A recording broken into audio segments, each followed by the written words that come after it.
ಆಚಿ ಮಸಾಲ. ಎಂತ ಅಡಿಗೆಯ ರುಚಿಯಾಗೋ ರಹಸ್ಯವು 20 ರೂಪಾಯಿ. ಇತ್ತೀಚಿನ ದಿನಗಳಲ್ಲಿ ನಾವು ತಿನ್ನೋ ಆಹಾರ ಎಷ್ಟು ಸುರಕ್ಷಿತ ಅನ್ನೋ ಪ್ರಶ್ನೆ ಉದ್ಭವಿಸಿದೆ. ಹಾಲಿನಿಂದ ಹಿಡಿದು ತರಕಾರಿ ಸೊಪ್ಪು ಅಷ್ಟೇ ಯಾಕೆ ಆಹಾರ ಪದಾರ್ಥಗಳು ಕೂಡ ವಿಷಪೂರಿತವಾಗ್ತಿವೆ.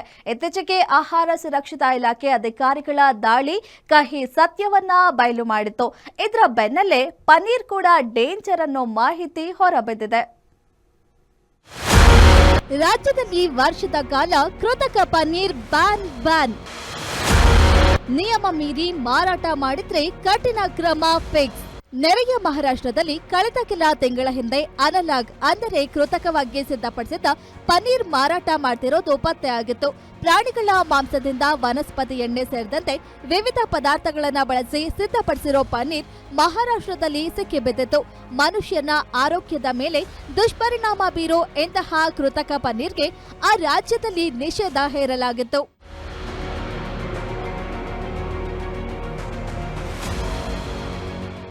ಯಾವಾಗ ನೆರೆ ರಾಜ್ಯದಲ್ಲಿ ಪತ್ತೆಯಾಯಿತು, ನಮ್ಮ ರಾಜ್ಯದಲ್ಲೂ ಆಹಾರ ಸುರಕ್ಷತಾ ಇಲಾಖೆ ಅಧಿಕಾರಿಗಳು ದಾಳಿ ನಡೆಸಿದ್ರು.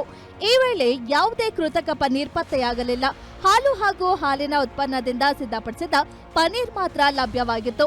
ಹೀಗಿದ್ರೂ ಮುನ್ನೆಚ್ಚರಿಕಾ ಕ್ರಮವಾಗಿ ಆರೋಗ್ಯ ಇಲಾಖೆ ರಾಜ್ಯಾದ್ಯಂತ ಕೃತಕವಾಗಿ ಸಿದ್ಧವಾದ ಪನ್ನೀರನ್ನ ಮಾರಾಟ ಮಾಡದಂತೆ ಆದೇಶ ಹೊರಡಿಸಿದ್ದು, ಮುಂದಿನ 1 ವರ್ಷಗಳ ಕಾಲ ಇದು ಜಾರಿಯಲ್ಲಿ ಇರುತ್ತೆ ಅಂತಾನು ತಿಳಿಸಿದೆ. ನೋಡಿ, ಕೃತಕ ಪನ್ನೀರು ತಯಾರಿಕೆ ನಮ್ಮ ರಾಜ್ಯದಲ್ಲಿ ಇಲ್ಲ, ಬಹಳ ಕಡಿಮೆ.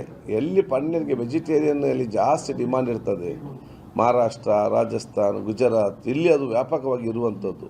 ನಮ್ಮಲ್ಲಿ ನಾವು ಭಾಳಷ್ಟು ರೇಟ್ ಮಾಡೋ ಸಂದರ್ಭದಲ್ಲಿ ಇದು ಏನು ಪನ್ನೀರ್ ಹೇಳ್ತೇವೆ, ನಮ್ಗೆ ಸಿಕ್ಕಿದ್ದು ಭಾಳ ಕಡಿಮೆ. ಆದರೂ ಕೂಡ ನಾವು ಅದನ್ನು ಬ್ಯಾನ್ ಅಂತ ನಾವು ಆದೇಶ ಮಾಡಿದ್ದೇವೆ. ಯಾಕೆ ಅಂತ ಹೇಳಿದರೆ, ಅಲ್ಲಿ ತಯಾರು ಮಾಡ್ತಾಯಿದ್ರು, ಅಲ್ಲಿ ಮಾರ್ಕೆಟ್ ಬಂದಾಗಿದೆ ಅಂತೇಳಿ ಇಲ್ಲಿ ಕಳಿಸೋದು ಬೇಡ ಅಂತ ಹೇಳಿಕೊಂಡು ನಾವು ಅದನ್ನು ಪ್ರಿಕಾಷನ್ ಆಗಿ ನಾವು ಕೂಡ ಅದನ್ನು ಬ್ಯಾನ್ ಅಂತ ನಾವು ಆದೇಶ ಮಾಡಿದ್ದೇವೆ. ಮತ್ತು ಕೃತಕ ಎಲ್ಲೋ ಬ್ಯಾನೆ, ಅದಕ್ಕೆ ಹೊಸತೊಂದು ಆದೇಶ ಬೇಡ. ಕೃತಕ ಪನ್ನೀರ್ ಇರಲಿ, ಕೃತಕ ಜ್ಯೂಸ್ ಇರಲಿ, ಯಾವುದು ಕೃತಕ ಬಂದಿದೆಯೋ ಅದೆಲ್ಲ ಕೂಡ ಆಟೋಮೆಟಿಕ್ ಬ್ಯಾಂಡ್ ಫಸ್ಟಿಗೆ, ಅದಕ್ಕೆ SD ನೋಟಿಸ್ ಬರಬೇಕಂತ ಇಲ್ಲ. ಇನ್ನು ಕೃತಕ ಪನ್ನೀರ್ ಬಳಕೆಯಿಂದ ಕೊಬ್ಬಿನಾಂಶ ಹೆಚ್ಚಿನ ಪ್ರಮಾಣದಲ್ಲಿ ಇರುತ್ತಂತೆ. ಇದು ಆರೋಗ್ಯಕ್ಕೆ ಹಾನಿಕರವಾಗಿದ್ದು, ಸೇವನೆಯಿಂದ ನಾನಾ ರೀತಿಯ ಆರೋಗ್ಯದ ಸಮಸ್ಯೆಗಳು ಕಾಣಿಸಿಕೊಳ್ತವಂತೆ. ಹೀಗಾಗಿ ಇಂತಹ ಗಟ್ಟಿ ನಿರ್ಧಾರ ಮಾಡಲಾಗಿದೆ. ಕಡಿಮೆ ವೆಚ್ಚದಲ್ಲಿ ಕೃತಕ ಪನ್ನೀರ್ ಸಿದ್ಧಪಡಿಸಿ ಗ್ರಾಹಕರ ಆರೋಗ್ಯದ ಮೇಲೆ ಚೆಲ್ಲಾಟವಾಡ್ತಿರೋ ಹೋಟೆಲ್ ಹಾಗೂ ಮಾಲೀಕರಿಗೆ ಇಲಾಖೆ ಆದೇಶ ಬಿಸಿ ತುಪ್ಪವಾಗಿದೆ. 1 ವರ್ಷ ಬ್ಯಾನ್ ಮಾಡಿ ಆದೇಶ ಏನೋ ಮಾಡಲಾಗಿದೆ.